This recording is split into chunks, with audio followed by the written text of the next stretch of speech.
साबुदाणा हा फक्त उपवासालाच खाल्ला जातो, हेच मी लहानपणापासून ऐकत आली आहे। पण आता आमचं तसं नसतं। आम्हाला जेव्हा पण खाऊ वाटतं ना तेव्हा आम्ही कधीही करतो। कधी खिचडी खाऊ वाटली, कधी वडे खाऊ वाटले, पण आम्हाला दोघांना आहे ना सगळ्यात जास्त तर आहे ना साबुदाणा वडेच आवडतात। त्यामुळे आज मी नाश्त्यासाठी तेच बनवले होते। त्यानंतर रोजच्यासारखा आजचाही दिवस काही खास नव्हता, त्यामुळे दिवसभर काही शूट केलं नाही, फक्त आराम केला होता। त्यामुळे संध्याकाळी लवकरच स्वयंपाकाला लागले। पण आजकाल आहे ना अंधार सुद्धा लवकरच पडायला लागलाय, त्यामुळे असं वाटतं की खूपच वेळ झालेला आहे। आणि आज आकाशला पण यायला खूप उशीर होणार होता। म्हटलं तोपर्यंत स्वयंपाक आवरून ठेवावा, तेवढ्यातच ते आले आणि त्यांना खूप भूक लागलेली आणि स्वयंपाक रेडी नव्हता, त्यामुळे म्हटलं तोपर्यंत त्यांना पेरूच खायला देते आणि त्यांच्यासोबत मीही थोडासा खाऊन घेतला।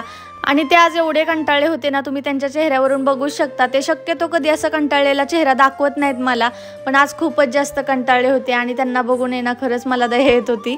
त्यानंतर त्यांना पेरू वगैरे खायला दिला आणि आता मार्गशीर्ष चालू झालाय आणि नॉनव्हेज तर बनवू शकत नाही, त्यामुळे मी शिपी आमटीचा बेत केला होता। आज शिपी आमटी, बाजरीची भाकरी आणि भात असा मस्त बेत होता।